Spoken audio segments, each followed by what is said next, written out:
Wapendwa wana familia ya Mungu, Jubilei mwaka 2025, mahujaji katika matumaini. Familia inayo sali pamoja, kukaa pamoja. Mungu ni mwema kila wakati.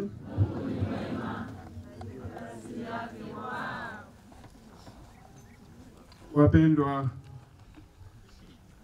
wana familia ya Mungu, tumejumuika hapa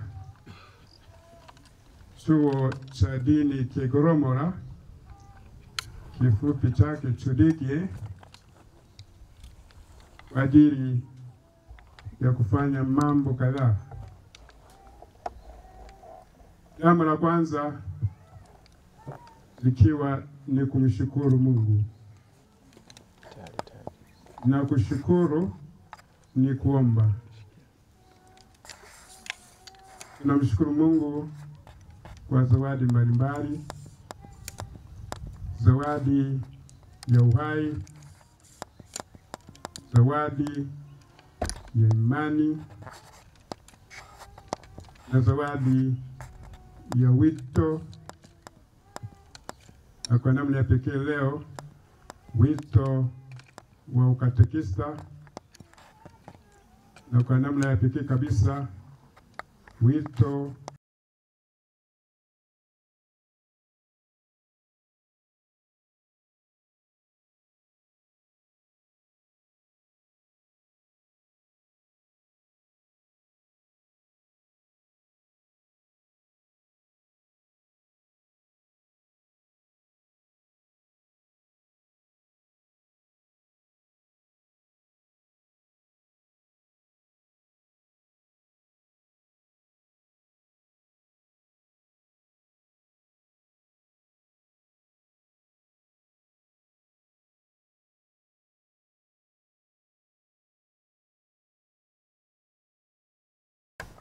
kwenda kufanya utume na uchungaji wao. Wasindikize kwa sala kusudi utume waweze kufanya kwa furaha na kwa ujasiri. Na la tatu, tumefika hapa kuwafungia masurufu. Mtu anapotumwa, anapopelekwa, anapoenda safari, wanahitaji masurufu ya kufungiwa. Kwa hiyo nimekuja hapa kuwafungia masurufu ya kuweza kufanya huo utume kwa ujasiri, kwa furaha, bila kubabaika, bila kubabaishwa na jambo lolote.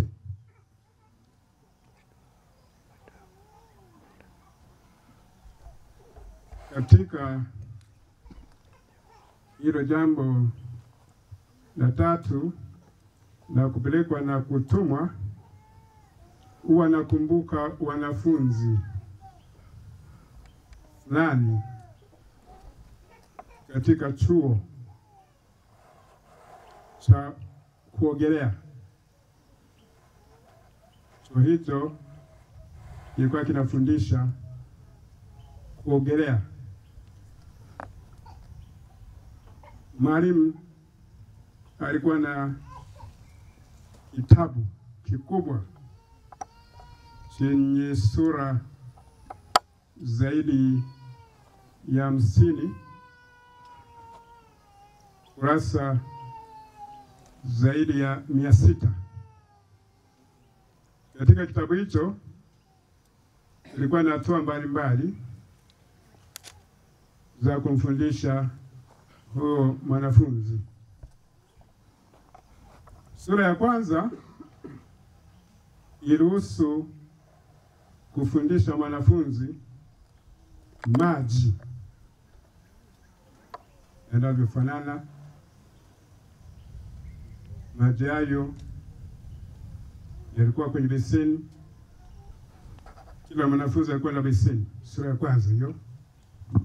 Basi katika kipindi ndiye anagusa anafurahia, hasa ananawa mikono, ananawa uso, maji.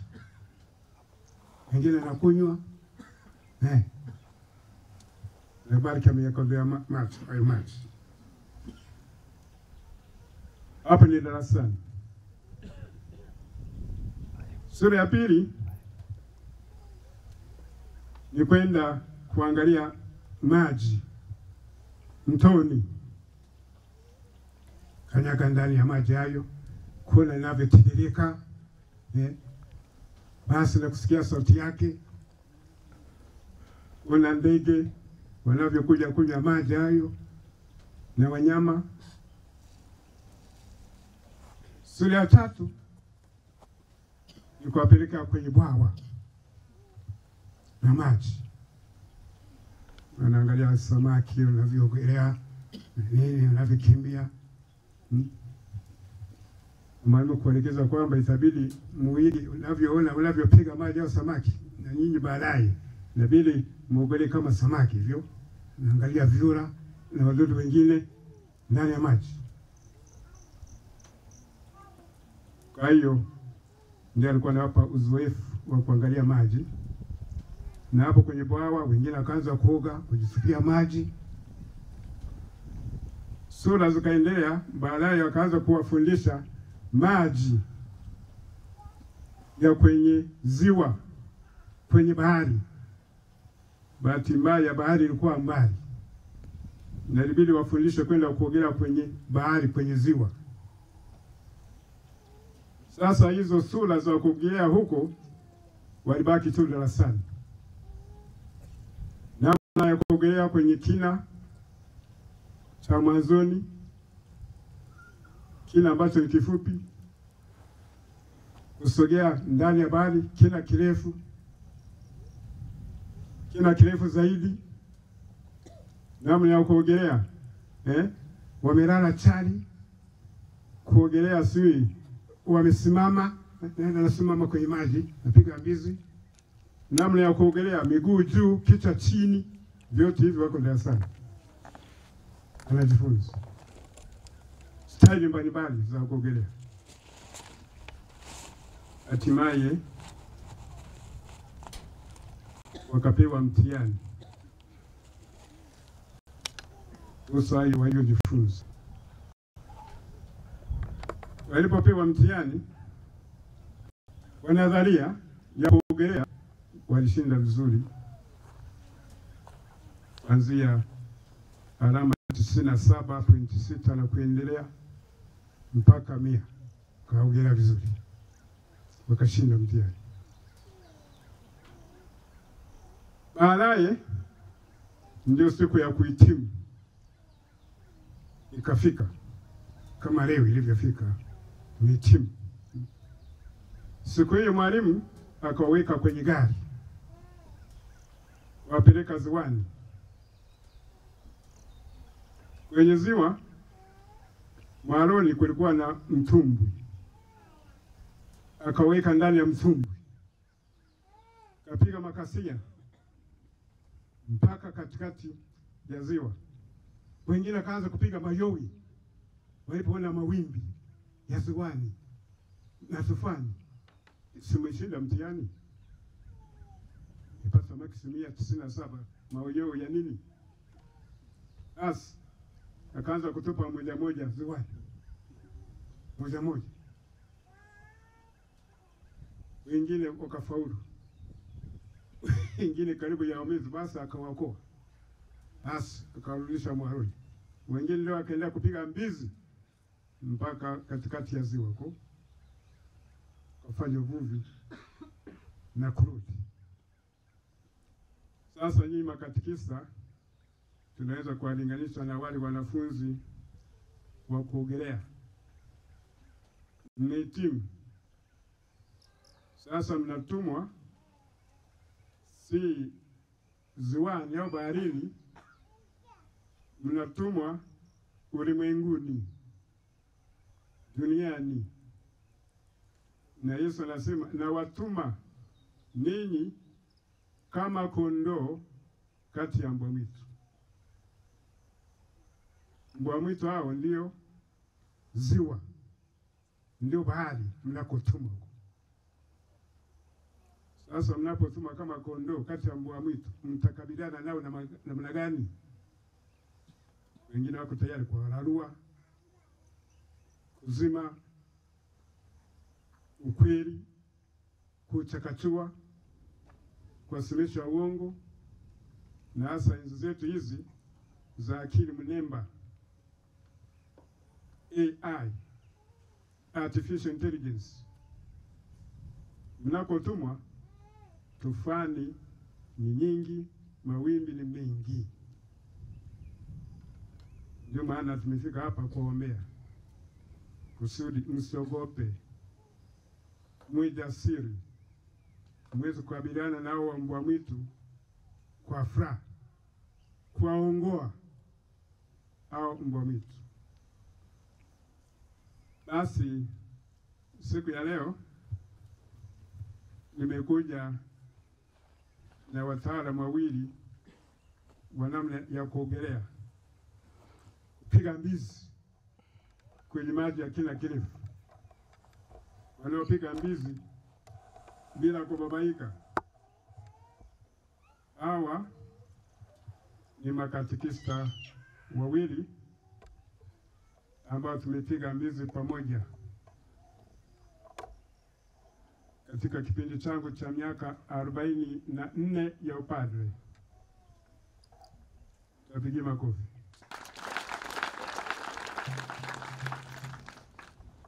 Hawa makatekista walihitimu hapa Katoliki. Nasema katekista ambao kila mwishoni mwa mwezi wanaenda kukaa kwenye kabenchi mlangoni mwa paroko, wamesubiri kaposho kwa mwezi. Wenyewe ndio wanamfadhili paroko, ndio wanafadhili parokia. Hao makatekista ndio wajenzi wa makanisa ya vigango ya parokia, ndio wazinduzi wa maparokia.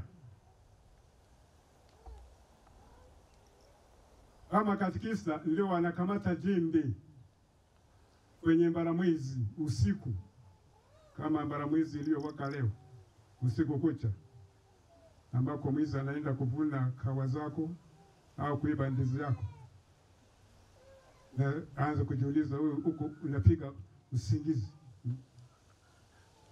Ndio anaamka saa 11 alfajiri kukamata jembe, saa 1 yuko kanisani sali na kufanya kazi nyingine. Naomba mfike hapa, Mheshimiwa Katekista Desideri Mwilinde kutoka parokia ya Ilemela Kigango Rwanda.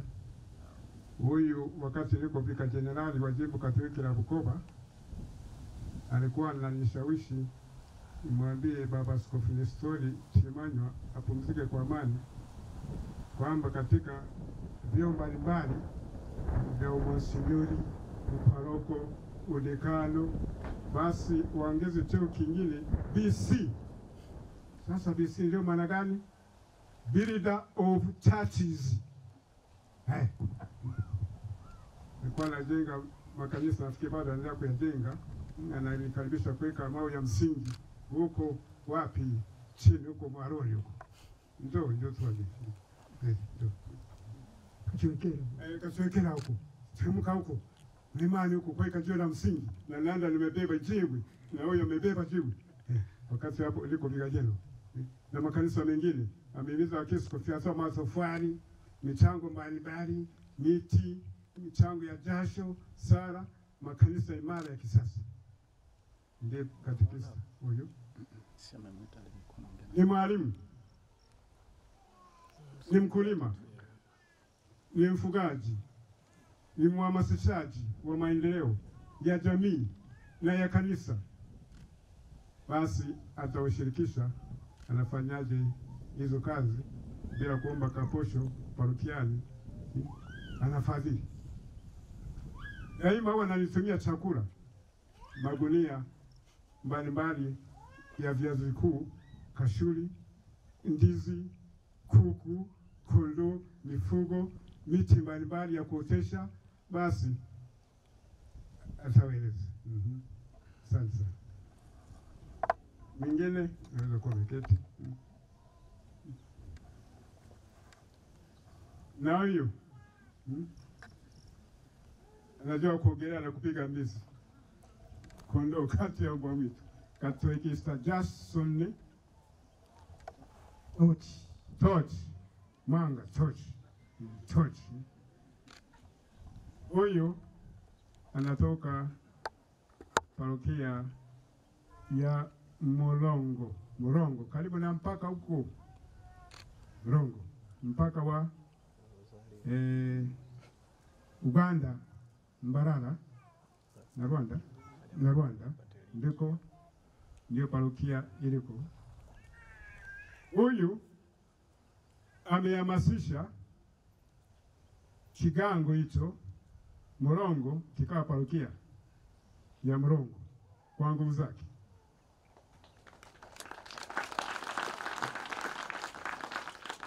Amehamasisha ujenzi wa kanisa la parokia ya Bulgomora wakati bado ni kigango cha Murongo. Kigango kipo pandishwa ardhi kwa parokia. Sasa anasimamia ujenzi wa kanisa kubwa la kisasa la parokia. Tayari wameshaizeka na kupiga plasta wameshamaliza. Bado nini? Plasta tumemaliza, tumepiga jamvi tayari. Ndiye anasimamia ujenzi. Ana vigango anavyosimamia vingapi? 4. Vigango 4 tena vikubwa anavyohudumia kwa jasho lake. Ninapowatuma hawa kwenda kufanya kazi fulani au kama nilivyowaita, hauniombi nauli. Sasa wewe mzee unaniita tusindikizane, nipe kanauli wala kwa kunifikisha Kayanga. Hapana. Na kaila kasoda kanjiani. Hauniombi. Wanashukuru kwamba nimewapa utume. Tuwapigie makofi. Huko ndiko kutuma na kujua namna ya kuchapa kazi. Sasa ndio nitaka wala washirikishe kwa ufupi utume wao, ingawa nimedondosa kidogo, wawape vile mbinu na usiwa jinsi ya kufanya kazi hii kwa furaha, kwa ujasiri, na hatimaye Mungu aweze kusema vema, mtumishi mwema na mwaminifu, ndio furahi katika furaha ya Bwana wako. Karibu wafungie masuri kidogo na uzoefu wako wachungaji kwa fupi. Tumsifu Yesu Kristo. Kwa jina naitwa Katekista Jason Tochi, natokea parokia Mtakatifu Petro Mtume Murongo katika jimbo la Katoliki la Kayanga. Ninapatikana katika jumuiya Mtakatifu Isidori. Nimechukua mafunzo yangu ya ukatekista chuoni hapa na nilihitimu chuoni hapa tarehe 27 mwezi wa 3 1997. Ninamshukuru Mungu kwa huduma anayoendelea kuitoa. Washamba baba askofu, mheshimiwa sana mkuu wa chuo, waheshimiwa mapadre tulioshiriki misa hii takatifu. Ninachukua nafasi hii kumshukuru kwanza kwa heshima kubwa washamba baba askofu kunipatia nafasi ya kutoka kwetu ninakotoka huko mpakani mwa mpaka wa Uganda pamoja na Rwanda, ni mbali sana, na kunishirikisha mema kama haya matakatifu. Naomba tushirikiane kumpigia mwashamba baba askofu makofi. Ndugu zangu wapendwa makatekista, nimeombwa kutoa neno fupi tu. Neno langu kwa kweli litahusiana na utume. Leo somo letu ambalo tumesikia kutoka kitabu cha Yeremia sura ya 1 kuanzia mstari wa kwanza mpaka wa 10. Nafikiri somo hilo ndio hatima ya maisha yetu sisi makatekista. Makatekista kama makatekista, baadhi ya watu wengi hawatazami makatekista kama ajira. Lakini kazi ya ukatekista ni ajira tosha kabisa. Ni tofauti na madiwani hao waliokuwa wanachinjana kwa sababu ya madaraka, tofauti na wabunge hao waliokuwa wanachinjana kwa sababu ya madaraka, tofauti na wenye viti wanaochinjana kwa sababu ya madaraka. Kazi yetu ya ukatekista ni ajira. Ninyi ambao mmejichagulia kazi ya ukatekista, mmechagua kazi nzuri sana. Jipigeni makofi. Asante sana kwa kuchagua wito huu ambao tunaamini kwamba wito huu ni ajira inayotuajiri mara mbili. Kwanza inatuajiri katika mwili, lakini pia inatuajiri katika roho. Wale wanaotutakia madaraka ya dunia hii ujiajiri katika mwili tu. Lakini sisi makatekista tumeajiriwa katika mwili pamoja na roho. Kinachotakiwa, wapendwa sana makatekista, ni kuchukua ule ukatekista wetu tukaukumbatia.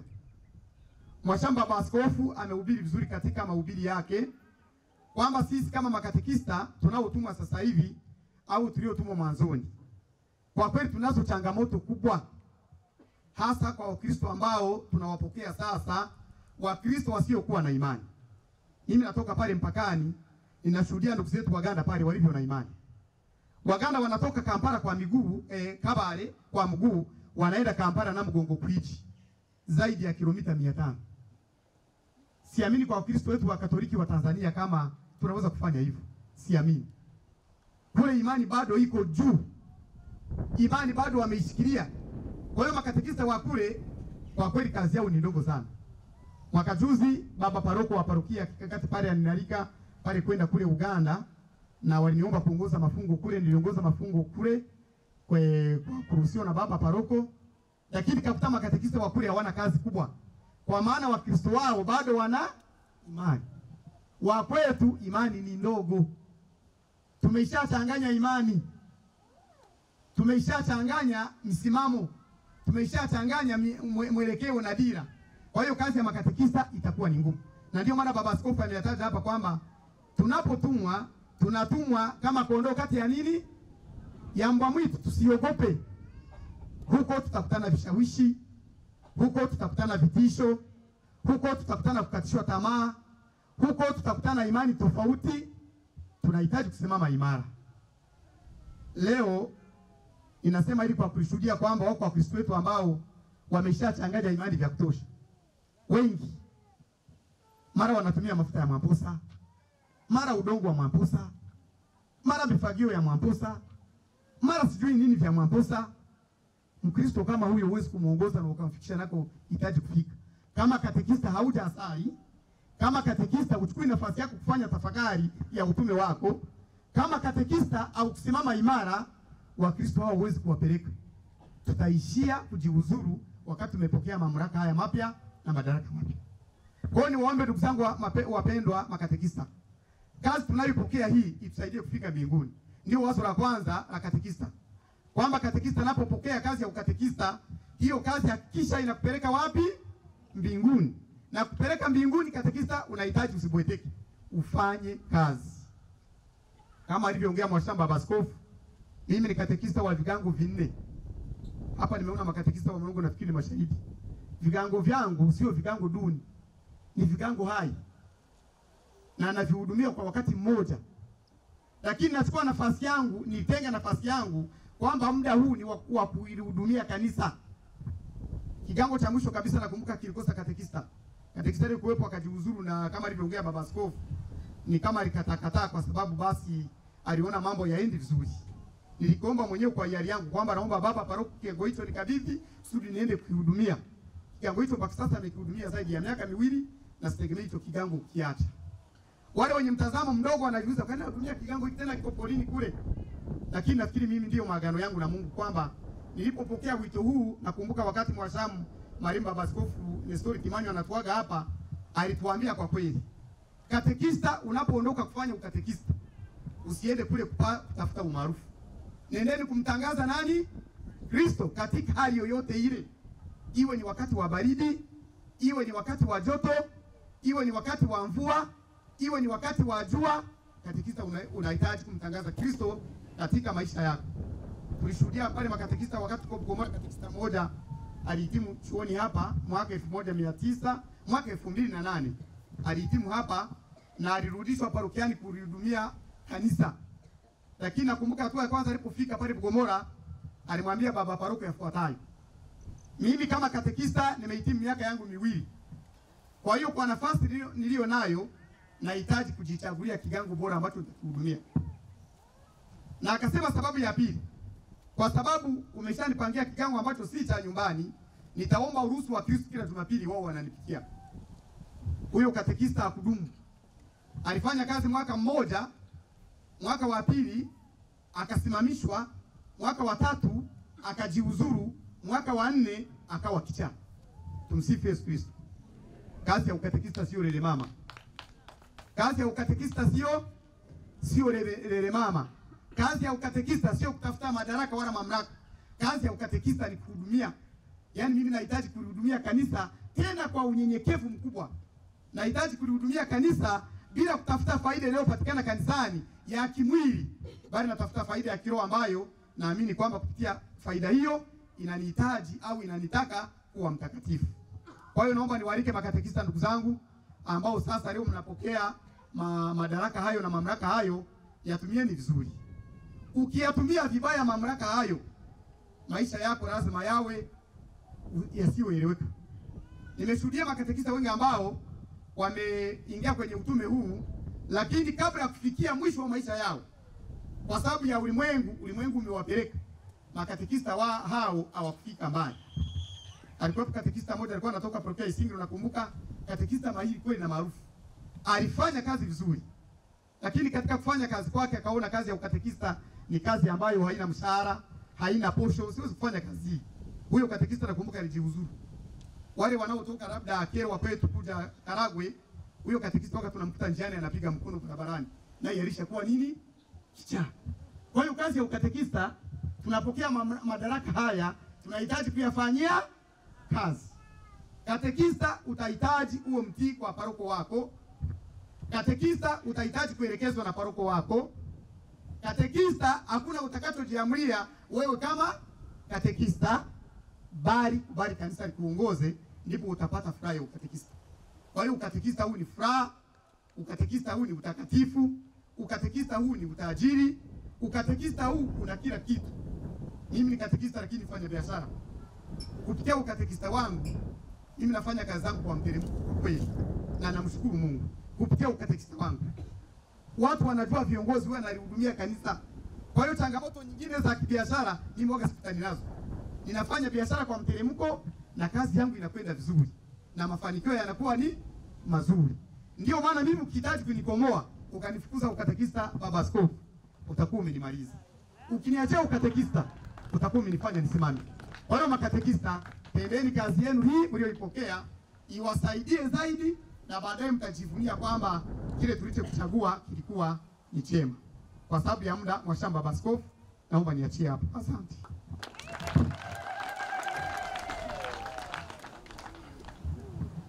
Asante sana Mheshimiwa Katekista Jason Tosh. Ni mfanya biashara mkubwa, ana magari, mafuso, pikipiki, magari madogo. Katekista amepata mafanikio hayo sababu ya kufanya kazi ya Mungu. Unapoacha mambo yako ukafanya ya Mungu, Mungu anabaki nyuma na yasimamia ya kwako, yanaenda vizuri. Huyo pia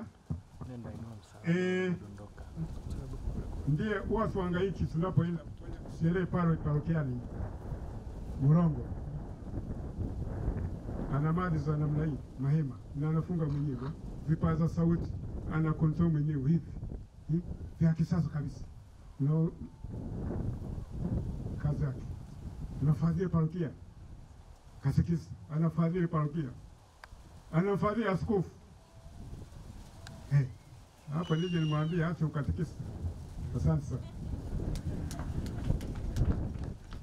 Katekista Desideri Merinde, na wewe ndio tufungie masurufu.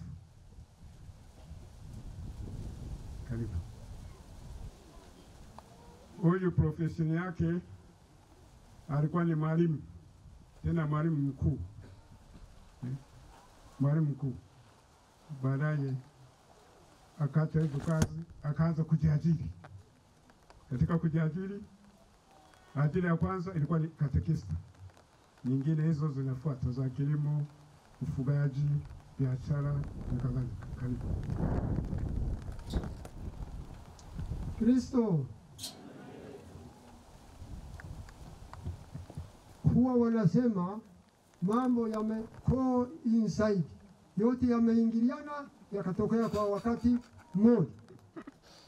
Jana usiku nilipata wito wa baba askofu. Juzi nilikuwa kwenye uchungaji wa ng'ombe, nikalala najiuliza, hii kazi nitaifanya au nitashindwa kuifanya kwa sababu ya ukosefu wa muda nilionao. Lakini muda ninaopata ni wa majaliwa ya Mungu tu. Basi jana usiku nafunua Biblia. Nilipofunua hivi tu, kuna kitu nilitaka kukitafuta, nikabahatika kukipata pasipo kufunua mstari mwingine wowote. Sura ya 10 ya mwinjili Luka, wakatekista wanaofuzu. Sura ya 10 ya mwinjili Luka, mstari wa 17 na ule wa 20. Nilifikia hapo, sikusoma mstari mwingine, nikaamua kuwaletea ujumbe huo kwa neema ya Mungu. Anasemaje katika maneno hayo? Bwana Yesu alipokuwa amewatuma mitume 70 kwenda kutangaza neno lake, waliporudi wakatoa taarifa kwamba mapepo nayo yamewatii, wakafurahi, wakashangilia, wakamshukuru. Akawaambia, msifurahi kwa vile mapepo yanawatii, lakini mfurahi kwa kuwa majina yenu yameandikwa mbinguni.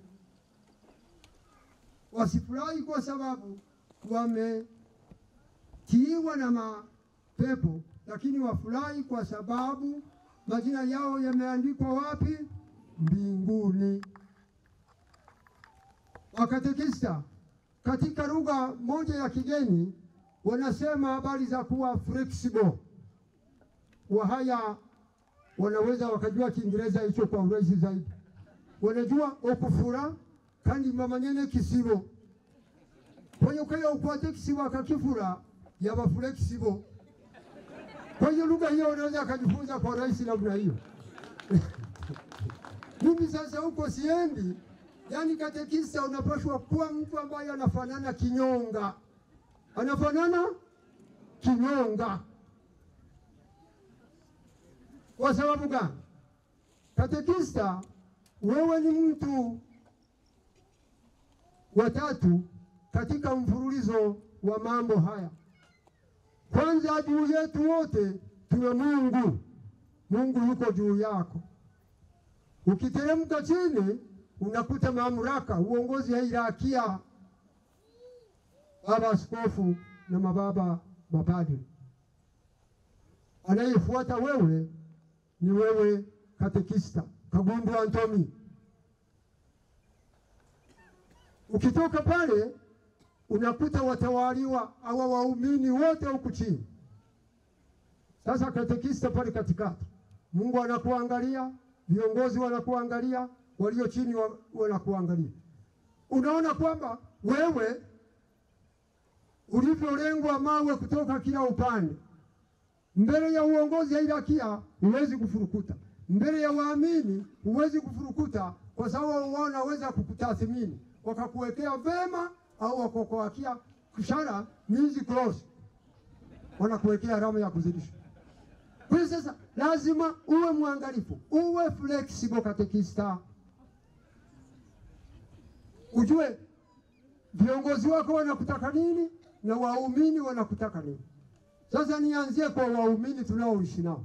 Naona miongoni mwa wahitimu kuna masista. Masista siku zote wanaishi kwenye konventi zao. Hawaonekani na watu wanapokosea, hawaonekani na watu wanapotenda vema, kwa sababu wako arufu, wanakaa mbali na watu. Waheshimiwa mapadri hawa nao wanakaa harufu vile vile, wanakaa kwenye manyumba yao, hawaonekani kama wanakunywa, wanalewa au wanagombana au wanazozana. Lakini wewe katekista, uzozane na mkeo, uzozane na jirani kwa ajili ya mpaka, uzozane na mtu kwa sababu amekutendea mabaya au wewe umemkosea, macho yote yamekukondolea. Ya Mungu anakuangalia kama umetenda dhambi, viongozi wako kama umetimiza wajibu, na waumini kama umewaongoza vyema. Tena waumini unaowaongoza wengine hawana hata mantiki, hawana imani. Unawaongoza warefu, unawaongoza wafupi, unawaongoza vichaa, unawaongoza watu wasiosikia, unawaongoza watulivu na wanaosikia. Wote wako tayari kukupiga mawe popote pale utakapokuwa umekosea. Sasa makatekista wenzangu, na waonya kwa neno hilo, msifurahi kama Bwana Yesu alivyowaambia kwamba mmehitimu, bali mfurahi kwamba mnaweza kukabiliana na magumu. Mkiyashinda, heri yenu, mtapendwa na watu, mtapendwa na viongozi wenu, atawapokea Bwana Mungu wenu. Mtihani kwenu, kazi ngumu, mzigo kwa Mnyamwezi.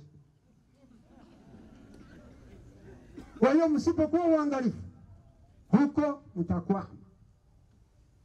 Baba Askofu amezungumzia habari za kujitoa nyinyi kama makatekista. Amezungumza habari zangu kwamba Mhashamu marehemu Baba Nestor Timanywa aliona anituze kwa cheo cha BC, Build of Churches. Kwa nguvu, kwa msaada wa Mungu, pamoja na udhaifu wangu, mwili wangu unaona unavyolingana, kasisi ni tembenjojo, sio mtu mkubwa, lakini kwa majaliwa ya Mungu nimeweza kuhamasisha na kuwaelekeza waumini wa Rwanda wakajenga kigango au kanisa la kigango cha Rwanda kwa miaka 94 mpaka 2004 kwa nguvu hizi na mwili huu. Kutoka pale nimeweza kujitahidi na waumini wa kigango cha Kachwekera. Alipita Mhashamu Baba Askofu wakati ule akiwa Vicar General, wakaweka jiwe la msingi mwaka 2000, wakapitisha msalaba, wakaenda Mazinga. Nilimuita Baba Askofu kuja kubariki lile kanisa, likawa limekamilika. Lile kanisa lilikuwa la miujiza katika ujenzi wake. Watu hawajui kufyatua matofali Kachwekera, hawajui kupiga mawe, hawajui kufanya nini. Tulifika mahali mimi nikawa natoka nyumbani na kwenda kupiga kambi na waumini ambao nilikuwa nimewaomba waende kutusaidia kule. Wanatoka Rwanda, tunakwenda tunapiga kambi, asubuhi tunaamkia kazi, tunafyatua tofali mpaka tukafikisha matofali ya kujenga kanisa la Kachwekera likakamilika. Makatekista hizo kazi mnatumwa kufanya. Nilipokuwa tumekosa kokoto, tukagundua mbinu nyingine. Nikatafiti kwenye milima, kumbe zamani walikuwa wamepasua mawe kule, kuna kokoto za kuokota. Jumapili unasema ng'ombe akianguka kwenye shimo Sabato, utaenda kufanya nini? Kumtoa. Tunaamka asubuhi, tunapanda milimani na karai, tunaokota kokoto, tunaziweka kwenye makarai, tunakaa kwenye kivuli, tunaendesha ibada, tunamaliza kusali, tunaziteremsha kwenye saiti mpaka tukakamilisha kokoto za kanisa. Makatekista, ndio wajibu wenu, nendeni kupambana. Kutoka pale nilikuwa na kanisa jingine Kabagunda, Umwarutanywana. Kabagunda Umwarutanywana. Kabagunda lile kanisa lilikuwa limeanza kujengwa mwaka 41, lakini mpaka mwaka 2000 halijakamilika. Tangia mwaka 41 kwa neema ya Mungu, kwa majaliwa, kanisa la Kabagunda mpaka mwisho watoto wakasema, mbona hija padri ya hazina au padri anayeimba? ambayo huwa nacheza. Ilipaswa kufanya maigizo, kufanya nyimbo za kila aina, kufanya michezo ya kila aina, mpaka lile kanisa Kabagunda tumelikamilisha kwa nguvu zetu bila msaada wa misioni. Misioni kuja kutuletea mabati tu ya kuwezeka, kila kitu kilikuwa kimekamilika. Makatekista wanaobaki chuoni na wanaokwenda kwenye field sasa hivi, hizo ndizo kazi za katekista. Wakati naendelea kuishi katika parokia ya Kijuile, kulikuwa na kanisa kingine hapo Katandele, kinaitwa Katandele sasa hivi. Ni sehemu ya parokia ya Mbunda siku za nyuma, sasa hivi ndio wameirudisha Kijuile. Nilikuwa nakwenda kung'oa nyasi za kulisha mifugo. Nikakuta wana kavero moja tu, kashitingi kamoja kanapeperuka. Upepo ukiingia kwenye mvua, wote wanajikusanya na kujirunda pamoja, wanasubiri mvua ikatike ndipo waendelee kusali. Basi nikasimamisha baiskeli yangu, nikawaendea. Nyinyi kulikoni? Wanakatuambia hatuna msaada. Nikaenda nikawaomba kwamba mjipange, Jumapili narudi huku. Niliporudi Jumapili, tukaanza mikakati, na mwisho naenda kwa ufupi tu, nilipokuja kumaliza hiyo shughuli, kurudi kwangu Kijuile, hapo nakwenda kama mwizi tu, lakini nilimtaarifu baba paroko wa Mbunda. Basi nilimwambia mwenyekiti wangu ambaye alikuwa anajua Kiingereza kichache lakini cha kumtosha. Nikamwambia, now we are from a shelter into a church. Nikaaga nikaondoka. Ni kazi ya katekista napaswa kwenda kuifanya. Wazazi wa makatekista, waumini watakao ambao wamehudhuria hapa, pamoja na watu wengine, makatekista hawa wasaidie kusali. Wengi ni vijana, ujana ni maji moto, kila kitu kimewaangalia. Ukimuuliza mfugaji, basi ukichukua ndama ukamweka mule kwenye ng'ombe akaenda kunyonya, unapoona ng'ombe ndama ameanza kucheza cheza, unajua kwamba mama yake amegawa maziwa yamekuja, unampiga unamtoa. Wewe ni utamu wa maziwa. Ukiyaweka chini, sisimizi wanaingia, wewe ni utamu wa maziwa. Unapoyaweka chini, hizi wanaingia mule, huo ni utamu wa maziwa. Wewe umemnyang'anya ndama, hizi wanataka kunyang'anya wewe, siafu wanataka kukunyang'anya wewe, hata mnunuzi anataka kunyang'anya wewe. Kazi tamu huwa au kitu kitamu kina matatizo. Makatekista nini? Mna utamu. Angalia mtavutwa na ulimwengu huu kama bado ni vijana. Ulimwengu huu sasa hivi una mkanganyiko. Kuna mabebi, kuna pesa, kuna raha za kila aina, kuna mapambano. By the way, sasa hivi matajiri wakubwa wamekuwa waajabu ajabu. Washirikina ndio watajiri wakubwa sasa hivi. Unaweza katekista ukashawishika kuwa mshirikina. Unaamka asubuhi unataka ukuta diaba limejaa pesa. Zamana roho ya mtu. Wewe mtu ulimuumba, utamtoa wapi kumtoa sadaka au kafara?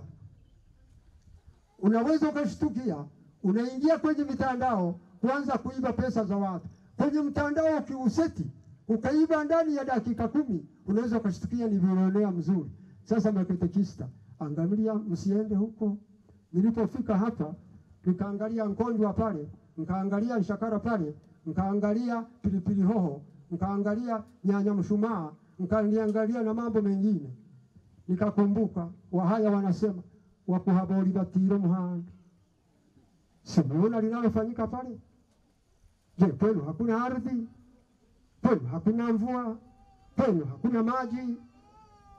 Kwenu hakuna jembe? Wewe huna mikono? Wewe huna akili? Wewe huna nguvu? Wewe huna utambuzi? Who are you?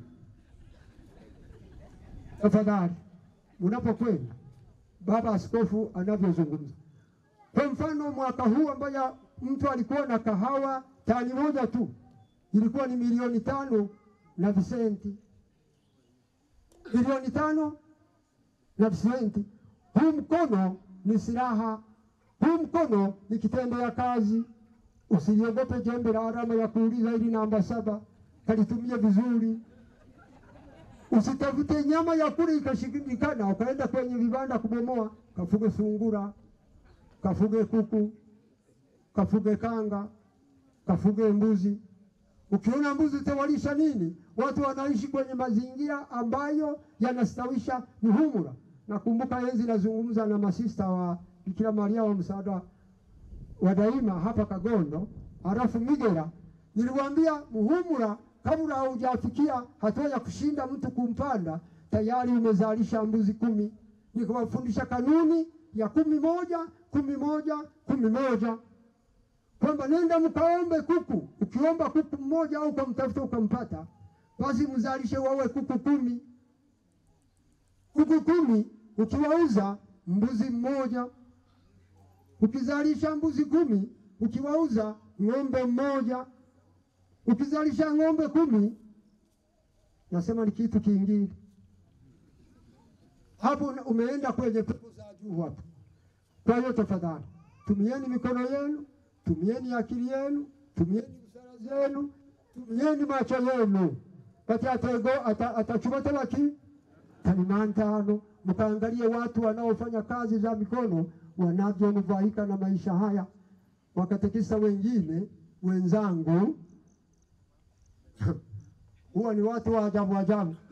Nataka kuwasema mbele yenu, wakija kwenye minada, anachukua rozari, anaweka mkono mfukoni ilipo rozari, salamu Maria umejaa neema, anaomba ili kwamba parachichi zilaliwa.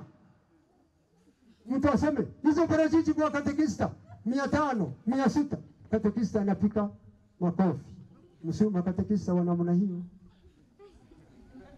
Usubiri vitu ambavyo vimekosa mnunuzi, ndio hivyo unasubiri waumini wakununulie. Hao watu watakupiga mawe. Mkono mtupu haurambwi. Mtakwenda kuoa, mtakwenda kuolewa, mtapata familia. Je, zitakula nini? Hata mapadri ambao huwa na tugawia sakramenti ya Ekaristi hawashibi kwa Ekaristi kimwili, wanashiba kwa chakula. Ndagonzo tutoke ndakachere notulinganya notutongo novyasigara. Mkawa watu wa namna hiyo makatekista, chapeni kazi. Msiende kutegemea sala tu. Sala ziwaongoze kuwapatia nguvu, sala ziwaongoze kuwapatia manufaa neema kutoka kwa Mungu. Mikono yenu itumieni. Itumieni mikono yenu. Kama una ardhi, basi ama uje kwetu nikuonyeshe zilipo. Walipokuwa wameanza kusema, nisikia mtu wa kwanza alitoka Kiparapara huko Tabora. Huko bado kuna maardhi. Hata sisi tunatumaini kwenda huko. Mimi ninapoishi sasa hivi, si eneo langu la kuzaliwa. Mimi nazaliwa Rubya, ndo nyumbani. Nilipenda huko katika utafutaji, nikaona kuna mahali pa kuzamia, nikajibanza pale. Ukija kwangu na kuonyesha zilizolimwa na kupandwa mazao. Juzi tu nilikuwa kwenye safari, nikasikia simu inaita Tangara. Hata hamwaka bari. Wazungu wananitumia hivi biashara ya hewa ya ukaa, wananitumia malipo. Kwa kuwa wanavuna miti yangu inavuna hewa ya ukaa. Sasa wewe uweze ukafanya hivyo? Basi tafadhali mjaribu, mjitahidi kuwa watu wa kufanya kazi, na kazi mnaweza kwenda kufanya. Nimesema mimi ni watu wa kulengwa mawe. Kuna Mungu anawaangalia, kuna viongozi wenu wanawaangalia, kuna Mungu anawaangalia, kuna viongozi wenu wanaangalia, kuna waumini chini wanaangalia. Tena wewe wataanza kusema katekista yule omba. Kuna mahali nilikuwa nimetembea, nikakuta baba padri anasema katekista huyu nyumba yake imeungua kwenye mazingira ya kutatanisha. Waumini msimchangie mabati. Alikuwa anaomba kuchangiwa na mabati. Mwingine nyumba yake ilianguka, alikuwa anaomba wamchangie, anasema hii nyumba nililisi kutoka kwa baba yangu. Anaishi kwenye nyumba ya baba yake, inaanguka, anakwenda kuomba msaada. Kwa katekista mna kazi, mtakwenda kuwafundisha watu wenye digrii, mtawafundisha watu wenye diploma, mtawafundisha maamuma, mtawafundisha wajanja, mtawafundisha wanyang'anyi, mtawafundisha watu wa aina kwa aina. Sasa hivi mimi si katekista tu, simeshamfundisha baba askofu, simewafundisha mapadri, simewafundisha nyinyi. Kuna watu wenye madigiri yao, mimi ni mtu tu wa elimu ndogo ya kawaida tu ya kunisaidia kuweza kumudu maisha yangu. Mtapenda kuwafundisha watu hao kwa rika zao, kwa madaraja yao, kwa imani zao, na Waislamu utawafundisha, kwa sababu unapokwenda kuzika mtu au kwenye sherehe utakuta Muislamu, utakuta mrokole. Kwa hiyo nyinyi msibweteke, wende kuwa watu wa kujifunza. Nyinyi mnakwenda kuwa walimu. Ndio maana kanuni ya walimu inasema hivi, whoever dares to teach must never cease to learn. Hata baba askofu bado anasoma, hata mapadri bado wanasoma. Makatekista mwende kusoma, msome kwenye mazingira, msome kwenye vitabu, mjifunze mambo mbalimbali, mtimize wajibu wenu. Kwa misingi hiyo ndipo pale mwisho mtaweza kuja kusema kama yule bwana aliyesema,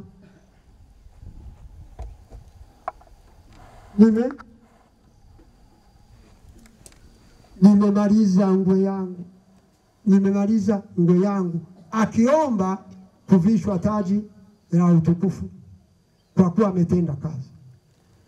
Ninarekereraho kihulirahulire timwari basirwete ruona murati boine. Asante sana na tushukuru washamba baba askofu, mapadri na wote ambao wamekuwa hapa. Asante. Tuwapige makofi ya kishindo mashuhuda wetu katika huduma hii ya ukatekista, katika huduma hii takatifu ya utumishi wa Mungu.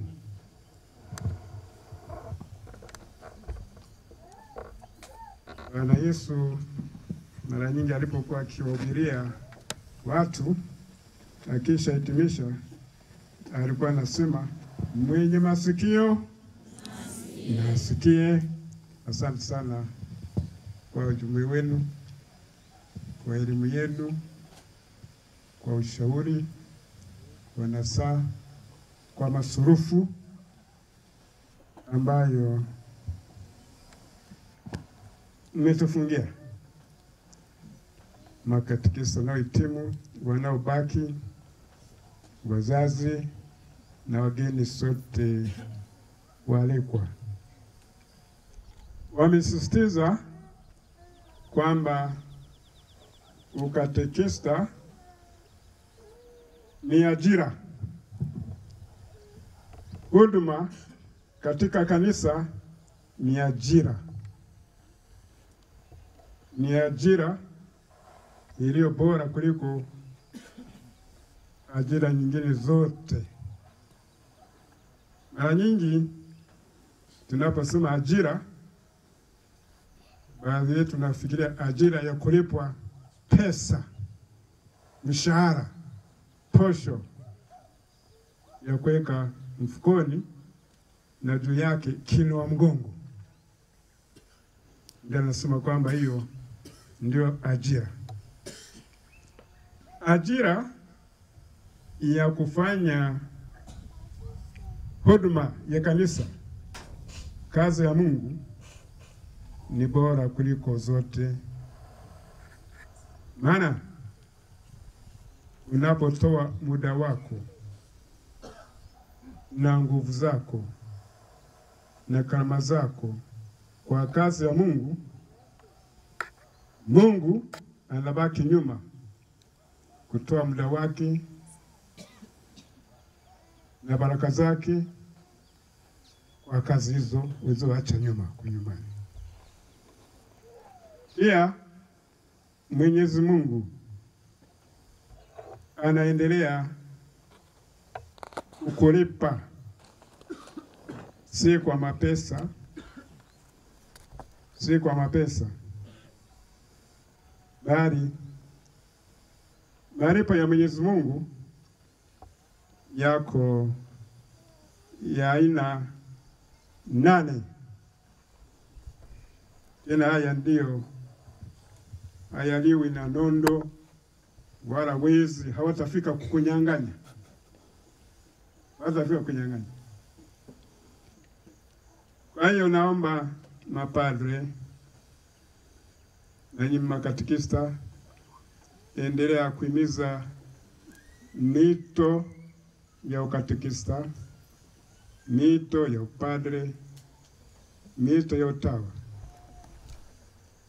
Na vijana wengi mara nyingi hasa huko kwetu hawapendi kuchukua kozi za ukatekista miaka miwili. Anasema hiyo miaka miwili ni kupoteza muda. Na wengine naporudi nyumbani kwa wale waliowawacha, anakuta ameshanunua kabaiskeli, kabajaji, amesha nini. Na huyo anarudi huko anaanza kushtuka, nimepoteza muda. Na anaanza kushindana na huyu kupata kabajaji, siweka pikipiki, siweka gari. Na baadaye naacha ukatekista.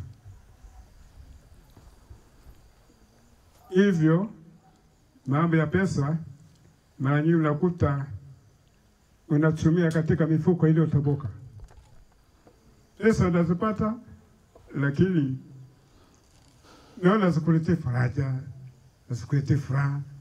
Na tumeshuhudia watu wenye mapesa wanaojinyonga, wanaojua, na wanajiuliza alikuwa amekosa nini.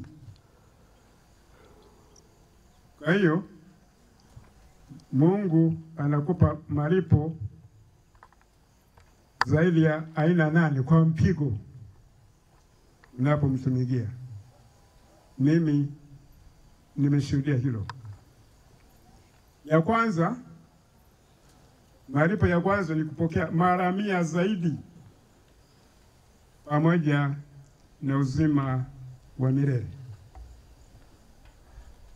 Petro alipomuuliza Yesu, sisi tumeacha vyote tukakufuata, tutapata nini basi? Yesu ndiye anamwambia kwamba mtapokea mara 100 zaidi pamoja na mateso na uzima wa milele.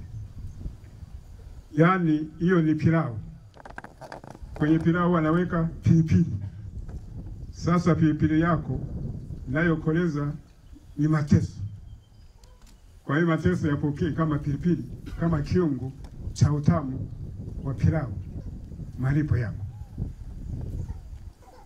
Pili, malipo ni kupata heshima kutoka kwa Mungu. Na kuna mtu anaweza kunyang'anya hizo heshima unazopokea kwa kufanya huduma ya kanisa, huduma ya Mungu. Soma Injili ya Yohane sura ya 12 aya 26. Tatu, malipo ni kupata furaha na amani itokanayo na utumishi. Soma Injili ya Luka sura ya 17 aya 10. 4, malipo ni kupata fursa ya kuhubiri Injili bure. Hubiri Injili bure, na hakuna mtu atakunyang'anya hilo. Soma barua ya kwanza ya Mtume Paulo kwa Korinto sura ya 9 aya 16 hadi 18. Aina ya 5 ya malipo ni amani. Amani ya moyoni. Soma Injili ya Yohane sura ya 14 aya 27. Malipo ya 6 tumeshaambiwa na katekista, ni majina yetu kusajiliwa mbinguni napofanya kazi ya Mungu, huduma ya kanisa. Majina yanasajiliwa huko mbinguni na hakuna mtu atakunyang'anya hiyo. Soma Injili ya Luka sura ya 10 aya 17 hadi 20. Aina ya 7 ya malipo ni muda wa Mungu kwa mambo yako unayokuwa umeacha nyuma. Mungu anakutunza kwa muda wake, kuyalinda, kuyafanikisha yakae salama. Soma Zaburi Zaburi ya 91 aya 14 hadi 16. Malipo ya 8 ni furaha. Furaha. Soma Injili ya Mathayo sura 25 aya 21 na ya 23. Kwa hiyo huduma katika kanisa ni ajira nzuri sana. Tutamani kufanya hiyo huduma tuweze kuendelea kubarikiwa na hatimaye tuweze kupata tuzo la milele huko mbinguni. Basi ili mweze kuendelea kufanikisha utume kati ya mbwa mwitu, mweze kuogelea kwenye ziwa na tufani zake na mamba na changamoto zizomo, naomba niwafungie masurufu 10 yafuatayo mweze kufurahia utume wenu. Mnapohitimu na kutumwa, tufanye mambo 10 yafuatayo. Nilikuwa na mengi, lakini mengi yameshatajwa na mashujaa wetu makatekista. La kwanza, andika kwenye karatasi malengo yako. Unaenda kufanya nini unapotumwa? Andika, yasomeke, uyasome, mshirikishe mwenzako, na zaidi mshirikishe padre ayabariki. Wanashuhudia watu wengine wanakuja kuomba baraka, naomba nibariki.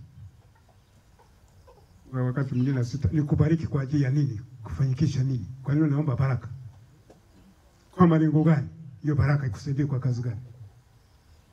Kwa hiyo andika hayo malengo, mshirikishe padre ayabariki na yasindikize kwa sala. Na zaidi kwenye malengo, anza na yale yanayohusu roho yako, maana roho yako ndio inakupa mwili nguvu ya kupambana. Kama anavyoona katekista Mwerinde, kamwili kake ni kadogo kama kangu, lakini afanya makubwa, nabeba makubwa. Sababu roho yake wote makatekista na Jason naona nguvu ya kupambana na magumu ambayo wanaonekana wale na afya na vitambi hawawezi, hawachoki. Kwanza, malengo ya kupambana na dhambi. Jitafiti, angalie kasoro zako, kama ni uasherati, uzinzi, ulevi. Mimi nahitaji katekista mlevi, mlafi, fisadi, mwongo, mzembe, mshirikina na kadhalika.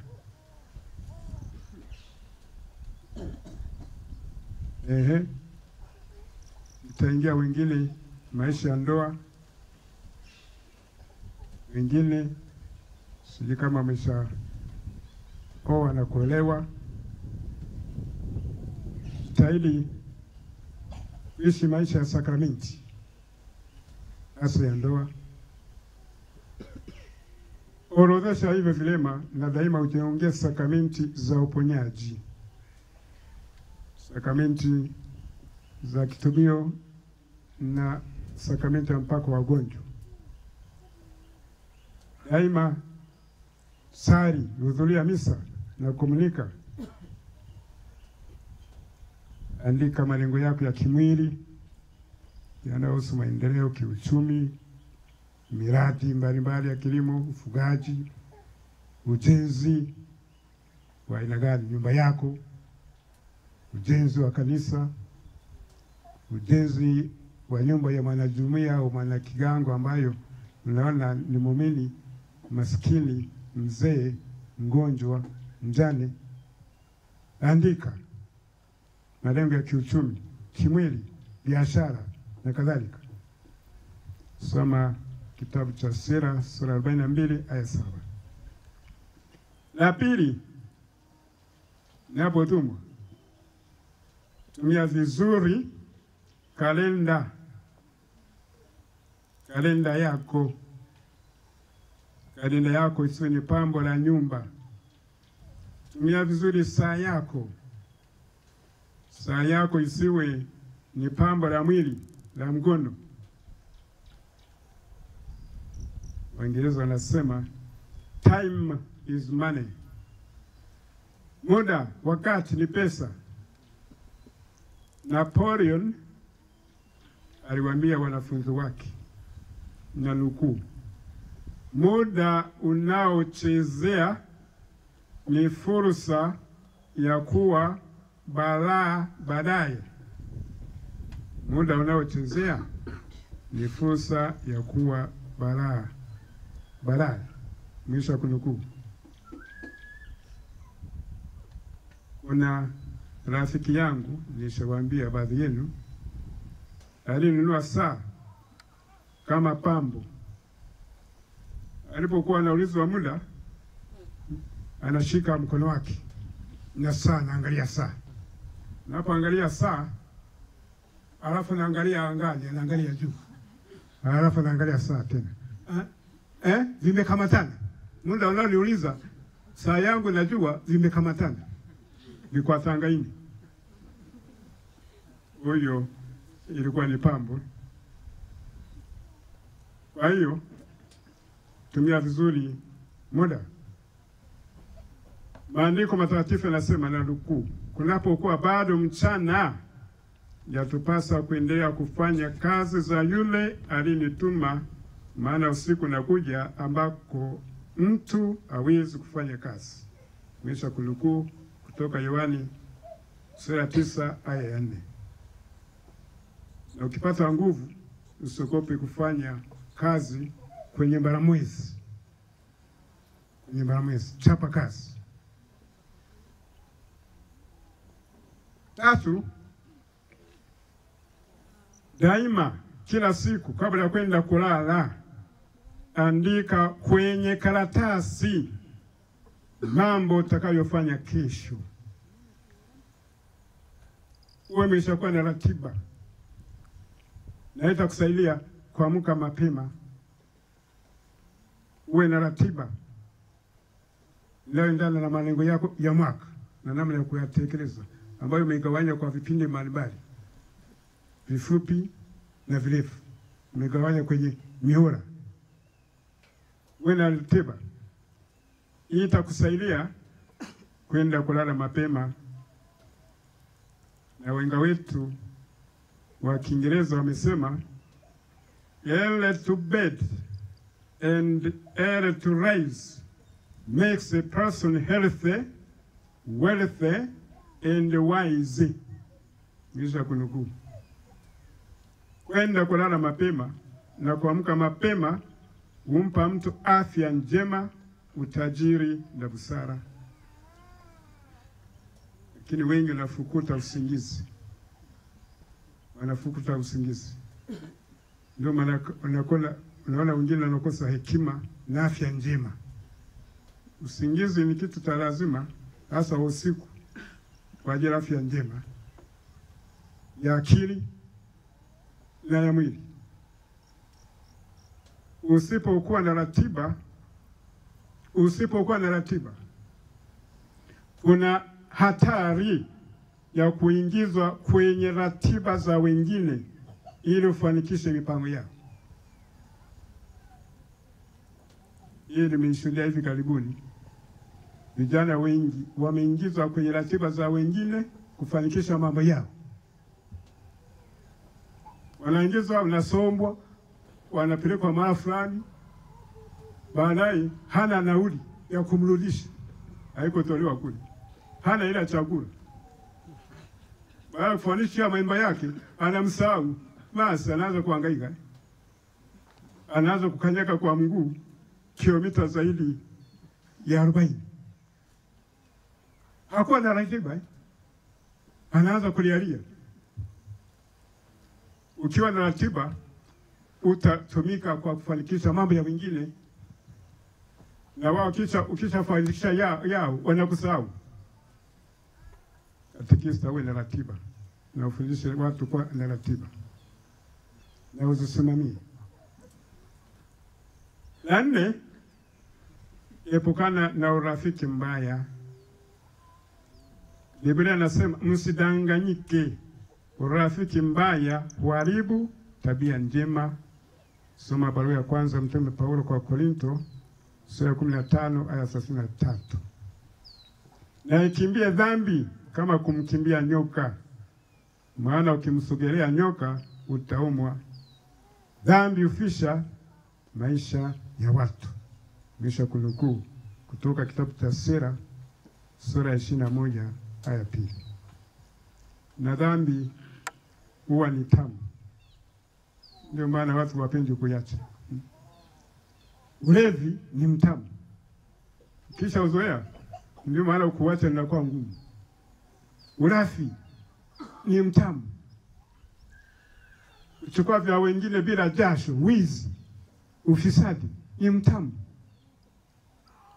Uongo ni mtamu lakini kuacha kazi. Najua kwamba dhambi inampeleka kubaya. Na mtu mmoja fulani alikuwa ni mtaalamu wa kuonja sumu mbalimbali za nyoka. Anaonja sumu. Alikuwa anasema kwamba sumu ni tamu sana kuliko asali. Kwa hiyo kitu kitamu lazima kujadili nacho. La 5, tunza afya yako ya mwili. Maana mwili wako ndio chombo ambacho Mungu anatumia kufanikisha kazi yake na kazi yako. Mwili, tunza vizuri afya ya mwili wako kwa kula mlo kamili wenye rangi 6. Rangi 6. Mlo kamili. Orieki akakuli utalinda Pasaka na Noeli kubali roli ya kikubaka kuku. Kila siku ni Pasaka, iwe ni Christmas. Ule vizuri. Usubiri kununua kitoweo siku ya Christmas na Pasaka. Soma kitabu cha Mithali sura ya 15 aya 17 na kitabu cha hekima ya Yoshua bin Sira sura ya 31 aya 12 hadi 24. Tawaambia rangi hizo 6 kwa haraka, mtaenda mjisomee kwenye maandiko matakatifu. Rangi ya kwanza ni nyeupe. Soma kitabu cha Mwanzo sura ya 1 aya 29. Rangi ya pili ni ya kijani. Soma kitabu cha Mwanzo sura ya 1 aya 30 na kitabu cha Mwanzo sura ya 3 aya 18. Rangi ya tatu ni ya manjano. Soma kitabu cha Mwanzo sura ya 1 aya 29. Rangi ya 4 ni nyekundu.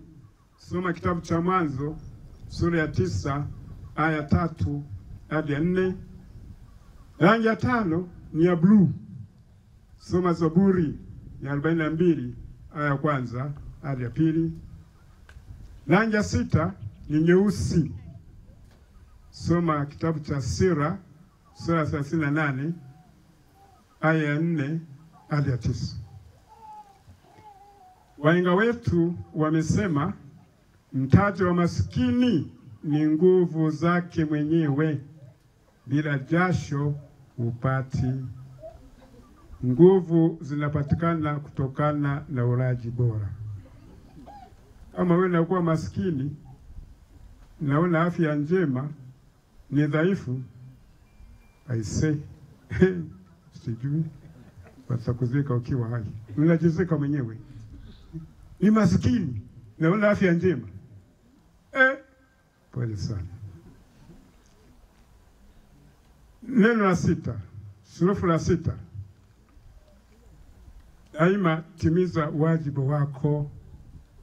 Timiza wajibu wako. Timiza wajibu wako. Tunamshukuru aliyebatizwa mwaka huu Ikyo Lubimbi. Ikyo Lubimbi ulichoanzisha kikamishi. Katekista, hii huduma ambayo mtapewa, jitahidi umeikamilisha. 7, jihadhari na wezi wa muda. Jihadhari na wezi wa muda. Wezi wa muda unaofahamu? Wezi wa muda, simu za mkononi, muda wote, usiku na mchana yuko kwenye simu. Mitandao ya kijamii, ukaa kwenye runinga ukiangalia michezo ya mpira, sijui maigizo. Wezi wa muda hao. Michezo ya kamari, wezi wa muda. Kubeti, bonanza, kasino, wezi wa muda hao. Jihadhari na uasherati na ulevi. Biblia inasema mfanyakazi mlevi hata tajirika. Nisha kunukuu kutoka kitabu cha Kima Yoshua bin Sira sura 19 aya ya 1 hadi ya 3. Jihadhari na vijiwe na saluni. Shetani wanasema huja kwa shabaha ya kuiba, kuua na kuharibu. Soma Injili ya Yohane sura 10 aya 10. Surufu la 8, jitume, jiajiri mwenyewe. Usubiri paroko akusukume au waumini wakusukume. Jisimamie mwenyewe. Uwe mnyampara, sungusungu wako mwenyewe. Jitume, jiajiri. Na wenga wetu wamesema usipojiajiri kwa kazi halali, shetani atakuajiri kwa kazi haramu. Mimi ni kuhani, ni padre, nafanya kazi ya kuadhimisha sakramenti, kugawa sakramenti, kuhubiri neno la Mungu kama ninavyofanya hapa, nilivyoalikwa kufanya hapa, naadhimisha misa takatifu, lakini bado najiajiri. Najiajiri kwenye shughuli za kilimo. Za kilimo cha aina mbalimbali, cha misitu, migomba, mazao mbalimbali. Waamini hawezi kuninyima matoleo ya vyakula na vingine kwamba nianze kulima eti hata kunichangia chakula. Nina viazi vyangu, magimbi yangu, ndizi zangu, ulaya vangu, maavokado yangu, tula zangu, tuntunu zangu, maembe yangu, miwa yangu. Wewe nimelima kwa mkono wangu, najiajiri kwa kazi hizo. Kamata jembe, jiajiri. Mtu anitukana, anichukiza, nikasirishe, nianze kumtafuta eti nilipize kisasi. Hasira zangu nazimaliza kwenye jembe. Kamata jembe, Wewe kwa nini sukari? Natoka huko nimechoka, nasinzia na saa huyo alinikasirisha.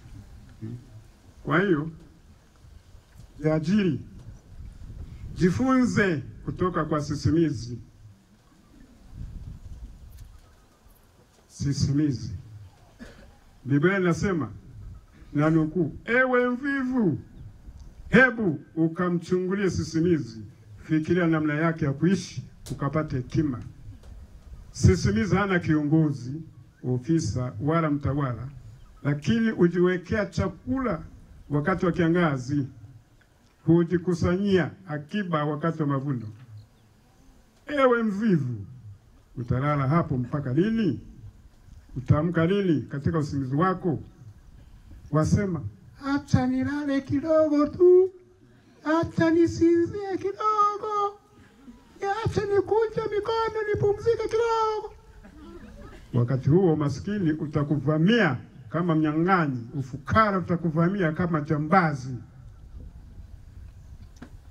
Kisha kunukuu kutoka kitabu cha Mithali sura ya 6 aya 6 hadi 11. Pia rejea kitabu cha Mithali sura ya 10 aya 4. Tajiri fulani ameandika nyuma ya gari lake ujumbe huu, na nukuu, endelea kulala tu, utakula ndoto zako na kitoweo ni kukoroma. Nisa kunukuu. Yaani ipo kasoma kanigusa. Kasema nitakuwa nawashirikisha ndugu zangu wengine nikipata fursa. Kila wakati nakatafakari, kana nichangamsha kutolala. Endelea kulala tu, utakula ndoto zako na kitoweo ni kukoroma. I say, iso hivyo kwa katekista.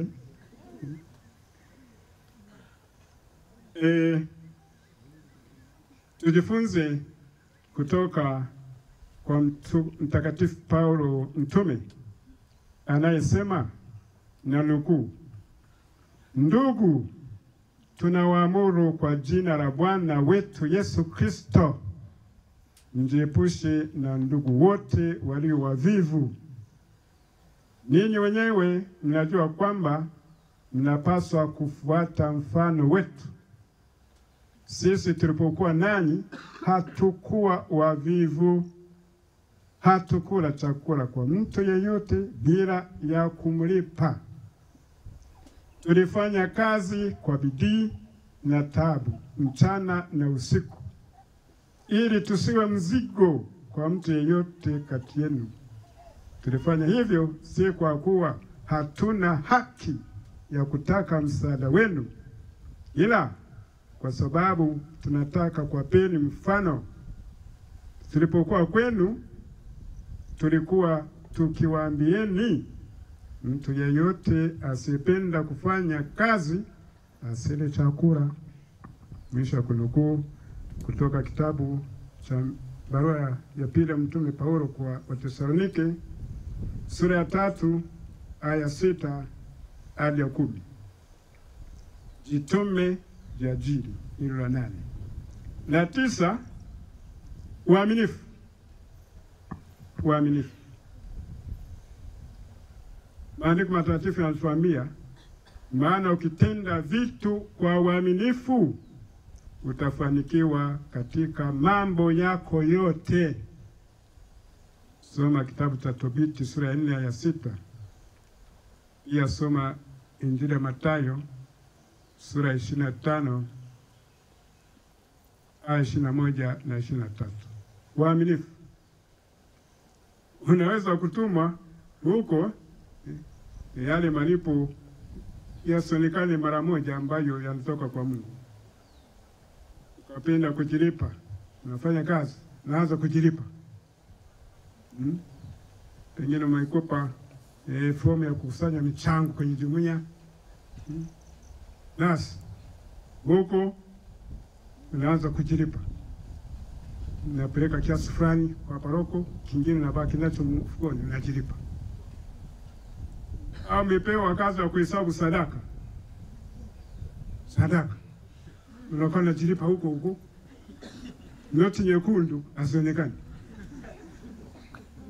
zinaonekana hizi nyingine za rangi ya kijani, lakini nyekundu zikiingia humo siku ya bahati mbaya ndizo zinaishia mfukoni, unajilipa.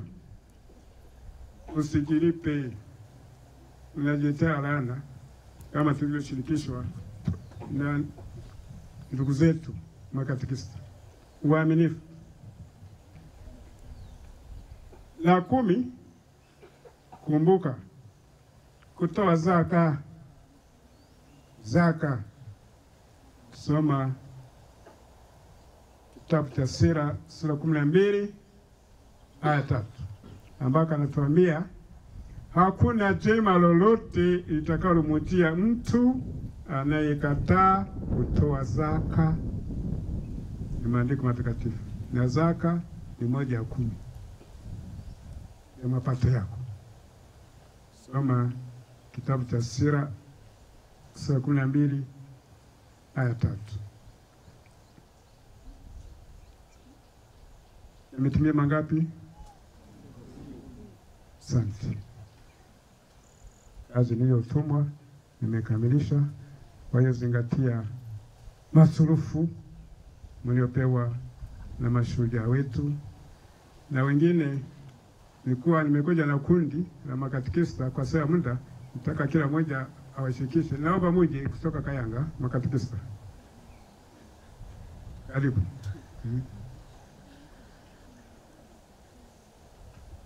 Nao walikuwa na ujumbe mzito kama waliotolewa na katekista Isderi na katekista Yesu.